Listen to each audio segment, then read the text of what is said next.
pluses, some minuses, but it's good that we're all still working.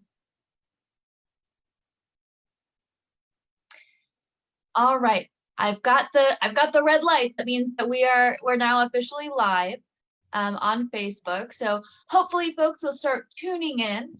So I'll take a hot moment just to do a little introduction. For those who are cluing in, this afternoon we're going to be talking about emancipation celebrations, specifically looking at some of the emancipation celebrations in this area and in Fauquier County specifically. And so to tell us more about those celebrations, to give us an in-depth look, we wanted to call in the experts at the Afro-American Historical Association in Fauquier. And so we have president and co-founder of AHA here, Karen Hughes White. You may remember Karen, she's visited us before, so we're very excited to have her back. How are you doing, Karen? Well, thank you. Good. And as a reminder, I'm Anne Marie. I'm with the Virginia Piedmont Heritage Area. And so this is part of our live series where we interview historians, where we talk about interesting topics in our area's history. And I think most people now, at least, are familiar with the concept of Juneteenth. A celebration that has its roots actually in Texas, about emancipation of formerly enslaved peoples, celebrating, celebrating the right to vote, celebrating freedoms. But there isn't just one celebration for freedom, right, Karen? There are different kinds of dates that emerge over time. Can you tell us more about that? Well, basically, when I think of Juneteenth or emancipation, I think about slavery, resistance, and freedom, because to be emancipated, one had to be enslaved first. Mm-hmm. So look at that period. I find that there are many types of emancipations that took place, whether it's be self-emancipation or whether it's by written document. But I will share with you a PowerPoint, which I think will make it easier for me to stay on point today. Great. Because this time of the afternoon is hard for me. I'm an early riser. So I'm going to share my screen with you. And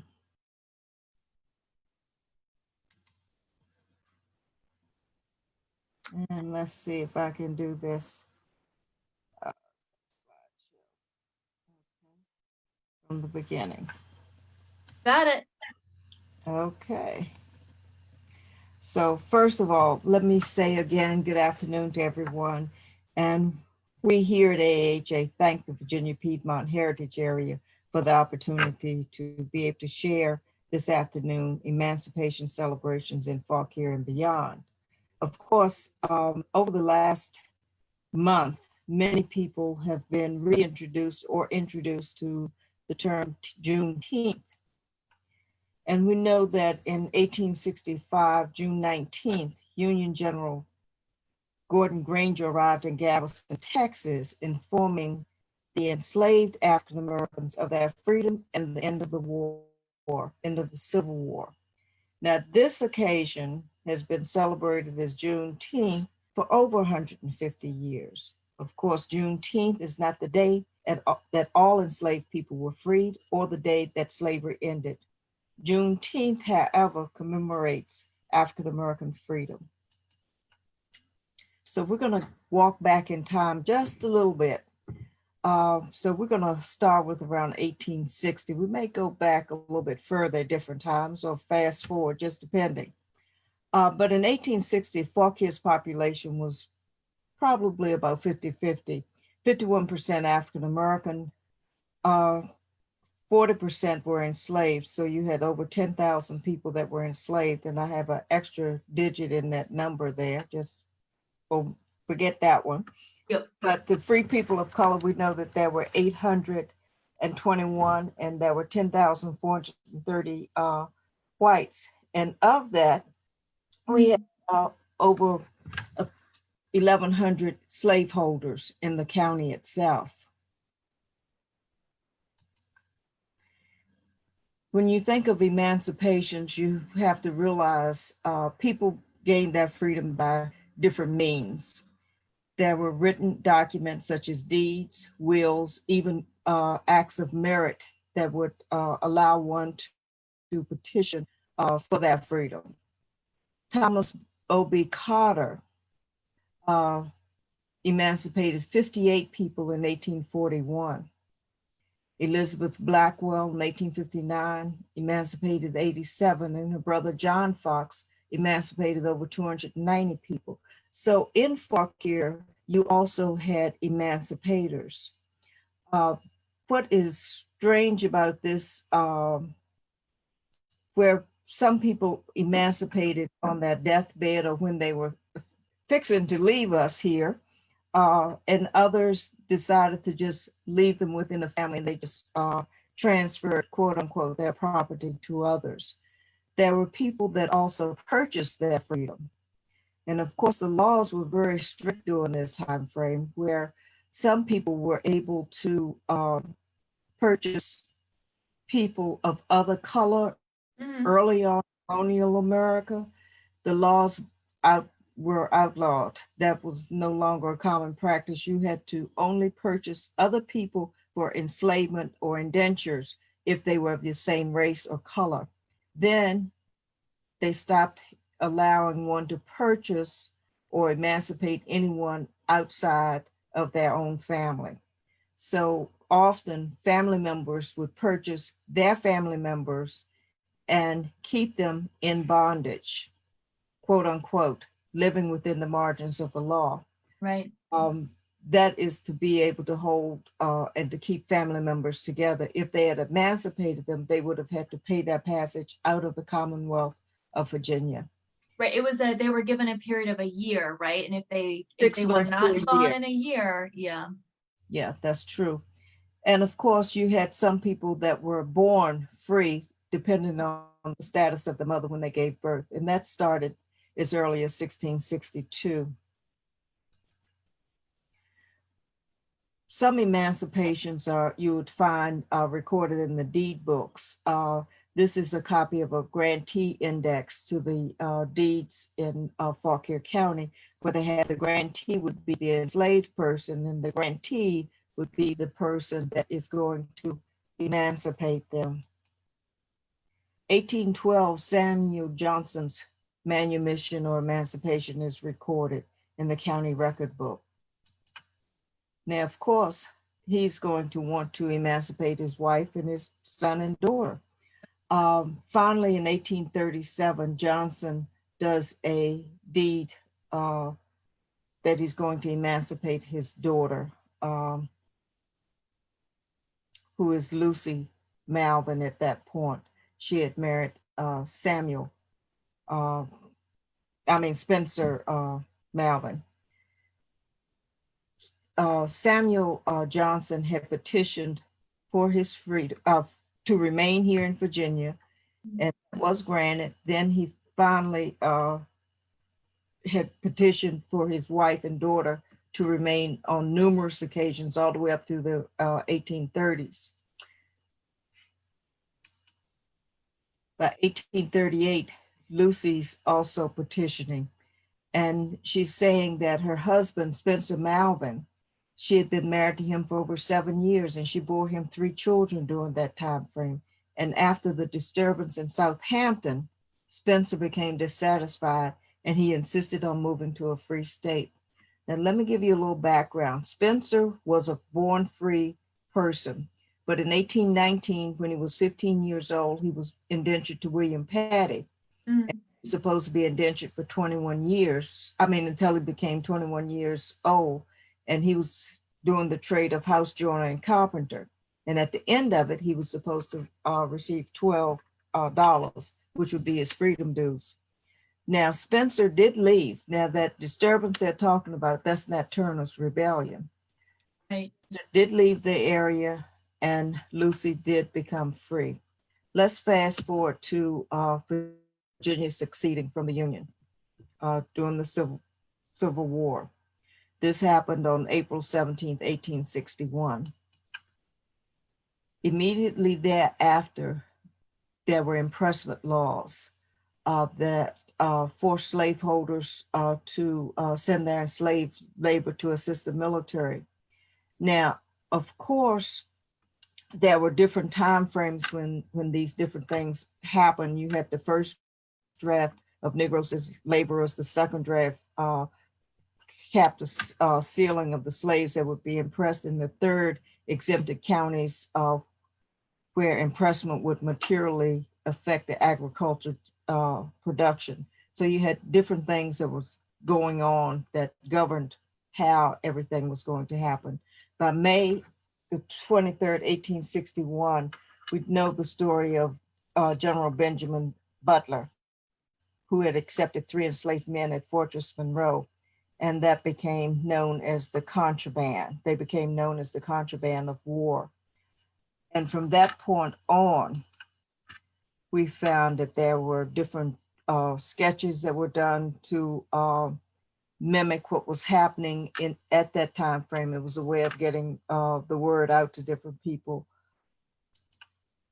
The Confiscation Act resulted in a surge of African-American refugees seeking what was called Freedom's Fortress.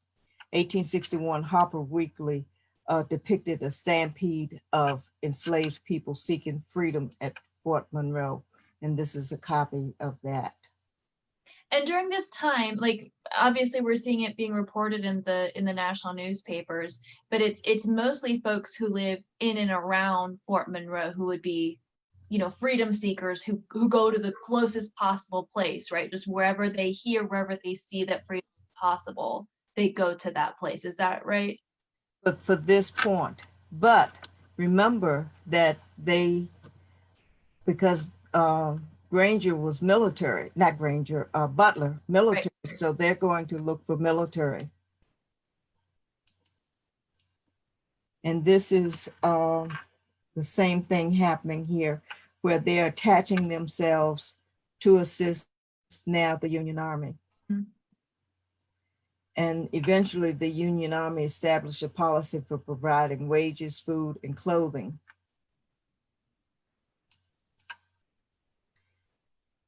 July the 25th, 1861, the chief engineer of the Army of Potomac, Thomas H. Williamson, wrote a letter to the Culpeper, Fauquier, and Orange, and they're calling out the free people of color to labor for making the fortifications on the land of the Rappahannock River. And they want no less than 200 men. Therefore, they're wanting about 70 from each county. Now, these men could be free or they could be enslaved. This is July 20th. July the 25th, Fauquier County is doing a head count. They're doing a census of all the free Negroes. And they are first going to put them into the Confederacy as laborers. That way they won't interfere with the runnings of their personal needs.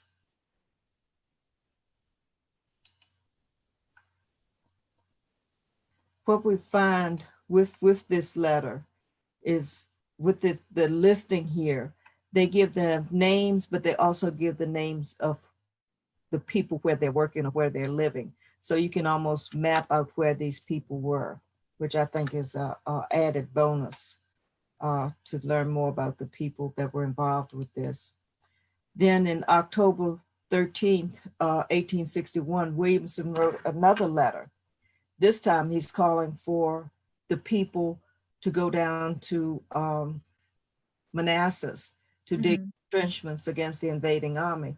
But what he does with this, he adds in that there were people that worked at the Rappahannock Station in Evansport, said that they were already instructed into what they wanted done, and they were very useful. So he gave the names of 45 men that had worked at either place. And what is neat about this, on this list, you have names of people that most of us here recognize as county names, people that are descendants that are still living. You have the Malvins, the Penns, Tapscott, Whittingham, Wells, Chittersters, Ford, Hughes, Gaines, Raleigh, Garner, Craig, White, all Fauquier County names. And that makes it personal when you Yeah. get this list and know that these are people that were put into the service. Now, they not only wanted that type of labor, but they wanted medical attendants. So there were 6 military hospitals: Front Royal, Warrenton, Gordonsville, Culpeper, Manassas, and Orange. Surgeon Black in 1861, he was the director who wrote, and he wanted Negroes as nurses.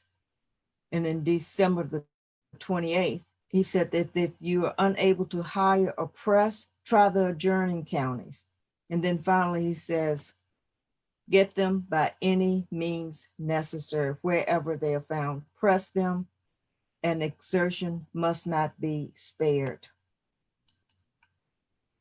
Jefferson Davis said much of their success was due to the abused institution of African servitude, where Ulysses S. Grant said that the colored non-combatants were equal to more than 3 times their numbers in the North, age for age, sex for sex. But we want to look deeper, a little bit closer at the home front as to what was going on here in the county. One of the resources that we did with this, we went to Ada Delaney's, Ada Powell Delaney, who lived at Oakley in Upperville. And within her diary, she mentions on March 13th, 1862, Dick and Richard ran off. The cavalry came and took off Ottaway. And on the 17th, on the 18th, Uncle Billy is gone off with the Yankees. Amanda Edmonds, she lived at Belle Grove, outside of the village of Paris. And she said, Charles broke the chains of bondage Saturday evening on leaving for his wife. He has not been seen or heard of since. Of course, he has gone to heaven upon earth, piloted by the Yankee angels. So it gives you a taste of what the people here were feeling and thinking. On May the 23rd, Amanda also wrote, the Yankees own accounts. They are giving them freedom papers and arming them against the South, against faithful masters whom they have served from infancy. How treacherous, how awful. Once again, Otter's talking about Uncle Billy. Someone saw him on May the 30th in Alexandria. And July the 4th, Mimi behaved shamefully and ran off. August the 2nd, old Maria and Mary have planned going off with their children to the Yankees. So this not only happened at Fort Monroe, but this happened here. This is the diary of Margaret Norris, who lived at Weston in Casanova. She said, Lincoln has done his work, frees all the Blacks, forbid soldiers to interfere in their efforts for freedom. And of course, we have the famous August 1862 crossing of the Rappahannock from Culpeper into Fauquier County. Locally, in October of 1862, we have an account in John Kelly's date book. So think of Kelly's Ford, this is the Kellys. He's listing of all those who were lost to the Yankees, Hester and her children, Sally and Peter, and they give their approximate age. So you have Sarah Scott, who was either 28 to 30, somewhere in that range. Joshua was 65, and we have a little 3-year-old Hester. So it's a list of people. The one thing that I did find, some of these people, after the war was over, returned and they had a store account with the Kellys. Mm. Within that same ledger book, I find them after the war as well. Not all of them, but a couple of them. September the 22nd, no, July 22nd, 1862, Abraham Lincoln is doing his preliminary emancipation with his cabinet.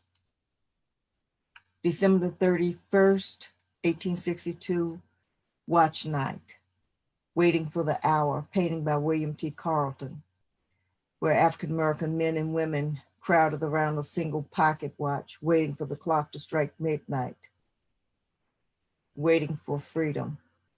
But the slaves at Galveston, Texas, had to wait more than 2 years after Lincoln's decree and 2 months after Appomattox to receive the word that they were free, free at last. And with this, you had different broadsides and propaganda that was put out to let people know of the Emancipation Proclamation, which only freed people that were enslaved in the succeeding Southern states when they were under Union control.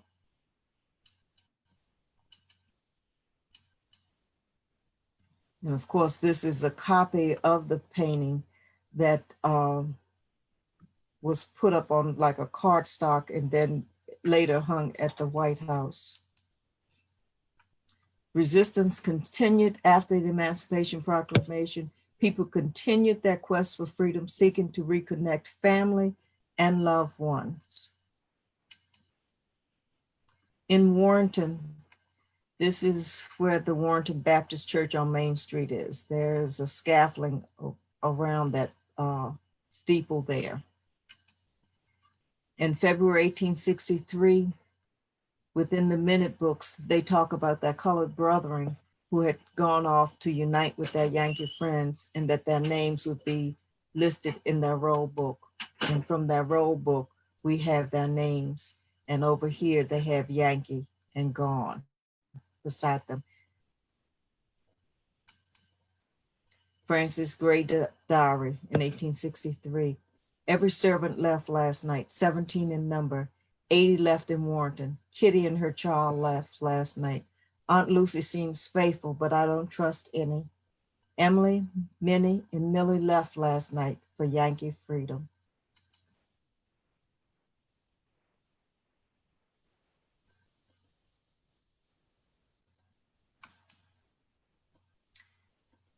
After the war was over, there was papers that were filed called the Confederate Papers relating to citizens or business firms. Within that, we find that the estate of Robert E. Scott lost of property valued at $19,000.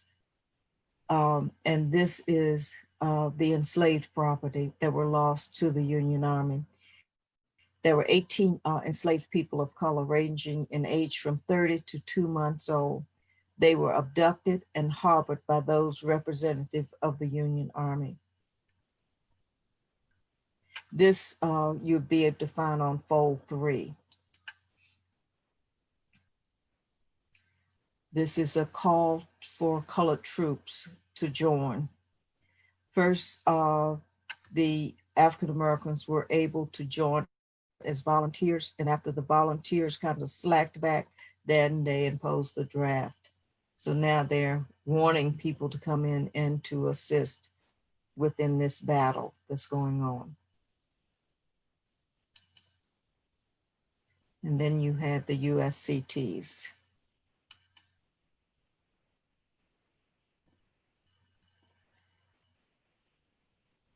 This is Louisiana. This April 65, Robert E. Lee surrenders. And the last known battle after Lee's surrender took place at the Palomino Ranch in Texas. And this happened May 13th. Now, if you follow this map here, you'll see 62nd USCTs. So we know that part of this battle, that they were engaged in this battle. So they're from here all the way over here back to Brownsville. Or Brownsville over to here. So we know that there were these particular men that were born in Fauquier County that was part of the 62nd. And this is extremely interesting because Temple Cheeks has roots for Fauquier as well as Loudoun County. Mm-hmm. His son died in the 1920s in the District of Columbia. Some of these people enlisted locally, but some of these listed in Missouri, and some of them went back to Missouri and lived in their life there and died there. Fold 3 has a lot of information that will assist in learning more about the people from the different areas. The 65th Regiment was also involved, and these are the ones from Fauquier County that were there. A month later, General Granger does his general order where he's talking about the emancipation, and they are now free because the war is over. And I'm going to read just a little quote from one of the former enslaved people that was interviewed. He says, "Everybody went wild. We all felt like heroes, just like we were all free. It didn't seem to make the whites mad either. They went right on giving us food just the same. Nobody took our homes, but right off, colored folks started on the move. They seemed to want to get close to freedom, like it was a place or a city. We knew freedom was on us, but we didn't know what was to come with it. We thought we were going to get rich just like the white folks. We thought we were going to be richer than the white folks because we were stronger and we knew how to work, and the whites didn't, and we didn't have to work for them anymore. But it didn't turn out that way. We soon found out that freedom would make some folks proud, but it didn't make them rich." Felix Haywood, former slave. This is called getting word. Word that the war is over and that there is now freedom. We have the 13th Amendment.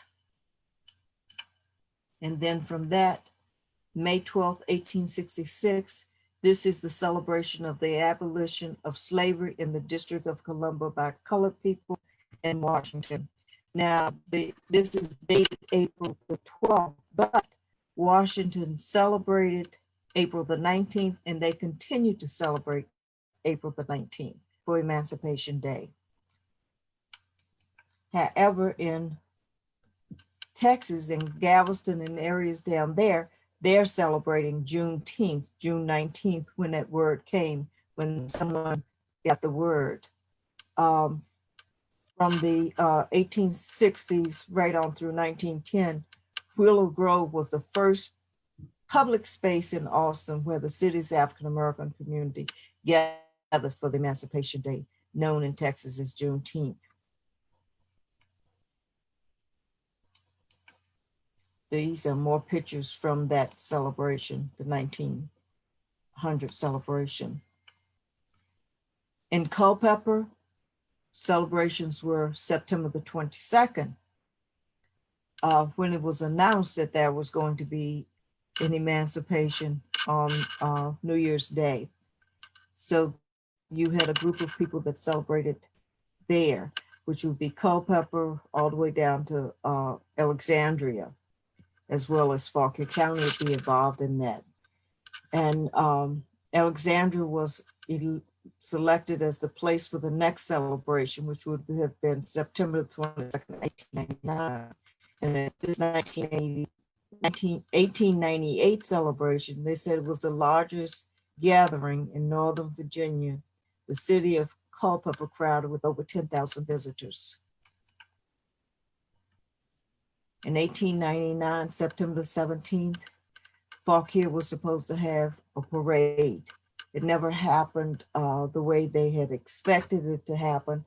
There were accounts in several newspapers about the militia that was supposed to come in that day with weapons. There was a fear from locals that a couple of people had been put in jail, and there was fear from Mayor Spillman and others that the blacks may retaliate against the two whites that were in jail for an incident that had happened with a woman of color. So they did not want them to come in town with weapons. So the weapons, they did not come in town. There was some type of celebration, but no incident that I'm aware of. The District of Columbia had monuments erected. Emancipation celebrations were held also in Richmond. And Juneteenth is recognized as a state holiday in 47 of the 50 states, and is usually just local celebrations. Celebrations include, battery going down, emancipation songs, swing low, lift every voice and sing. And some of the festivities would have included rodeos, street fairs, cookouts, family reunion parties, historical reenactments, Juneteenth contest. And what surprised me, there were descendants of the Black Seminoles that also celebrated Juneteenth, and the group in Mexico that celebrates Juneteenth as well. Galveston, Texas erected a monument. June of 2000, we here at AAHA had our first Juneteenth celebration. And this is Doris Fletcher, who presented Horace P. Williams, president of the Buffalo Soldiers Reenactment Group, as our speaker for this particular celebration. We have had several since that time. One was Dory Aldrich, who grew up in Texas and graduated from Howard University. And she shared her experiences here with us. This is another remembrance, a commemorative crossing of the Rappahannock River, where we're remembering slavery, resistance, and freedom. This took place August 12th. We were working with the Culpeper and Orange County groups. And part of the 2013 commemorative procession, when we visited the Baptist Church on Main Street, First Baptist Church, Zion, the site of Zion Church, and Mount Zion, all connected, where we were again remembering slavery, resistance, and freedom. And this is the group in northern Mexico who are still celebrating Juneteenth. You think of strawberry sodas, red and white outfits, and very festive and colorful. My son-in-law told me, he said, it's like the 4th of July for us. His family's on one side is from Texas. President Obama on June 19th of 2016 said that on this Juneteenth, we remember the struggles, remember that struggle as we reflect on how far we've come as a country. The slaves of Galveston knew that freedom was only a first step, just as the bloodiest who cried.